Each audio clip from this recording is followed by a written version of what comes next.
مجھ سے پوچھا کہ ذاکر نائک کیسا ہے؟ میں نے کہا صحیح نہیں ہے. تو مجھے کہا کیوں؟ میں نے کہا آپ کے خیال میں صحیح ہے؟ اس نے کہا ہاں. میں نے کہا پھر مجھ سے کیوں پوچھتے؟ مجھ سے تو آپ نے کبھی یہ نہیں پوچھا کہ مولانا سلیم اللہ خان صاحب کیسے آدمی ہے، مولانا تقی عثمانی صاحب کیسے آدمی ہے، جو اہل حق ہے اور بہتر لوگ ہیں تو ان کا تو نہیں پوچھتے.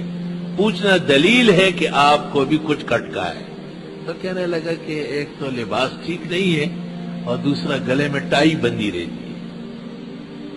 میں نے کہا ایک بات بتاتا ہوں، برا نہ ماننا، کہ یہ ان کی دیانتداری ہے اور آپ کا اندھا پن ہے. ان کی دیانتداری ہے کہ وہ دکھانا چاہتے کہ میں مغرب کا ایجنٹ ہوں، میں یہود اور نصارہ کا زرخرید ہوں، کام ان کا کر رہا ہوں. قرآن سے زیادہ بابل سناتا ہوں، ان کی کتابیں پڑھ پڑھ کے سناتا. قرآن والے تو ہے وہ پکڑ لیں گے، بابل کا کون ہے؟ اناجیل کا کوئی بھی نہیں، کوئی دنیا کا پادری انجیل کا ماہر نہیں. وہ منسوخ کتابیں ہیں، متروک ہو چکی ہے. محمد عربی صلی اللہ علیہ وسلم کی آمد پر اور قرآن کے نزول پر توریت، زبور، انجیل و صحائف سب کے سب ختم. ان کی کوئی حقیقت باقی نہیں.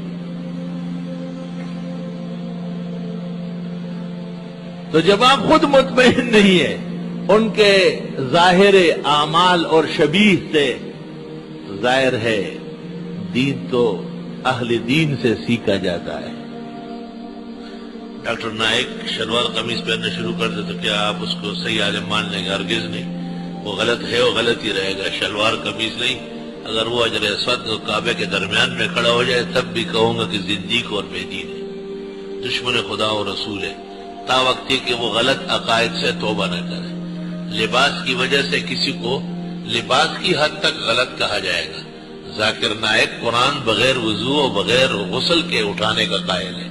یہ اسلامی عقیدے کی خلاف ورزی ہے. وہ امت کو 3 طلاق کے بعد دوبارہ رجوع کا کہتے ہیں بغیر حلال شریعہ کے، اور عمر بھر زنا کروانے کی تلقین کر رہا ہے. وہ یہود اور بے دینوں کا زرخرید غلام ہے، عالمی ایجنٹ ہے یہود و نصارہ کا. اس لیے وہ ان کی کتابوں کے حوالے زیادہ دیتا ہے. انتہائی ادب معذرت کے ساتھ مستحب غیر مقلد بخاری میں عورتوں کی نماز کا طریقہ غلط طور پہ دکھاتے ہیں. عورتوں کی نماز کا طریقہ بخاری کی کسی کتاب میں بھی بتا دے. عورتوں کی نماز کا طریقہ سنن مراسیل ابو داؤد میں ہے. ام المومنین حضرت عائشہ عورتوں کو سمجھاتی تھی. بخاری شریف میں وہ واقعہ جس میں ام درداء صغریٰ نماز میں بیٹھتی تھی اور وہ مردوں کی طرح بیٹھتی تھی، گویا کہ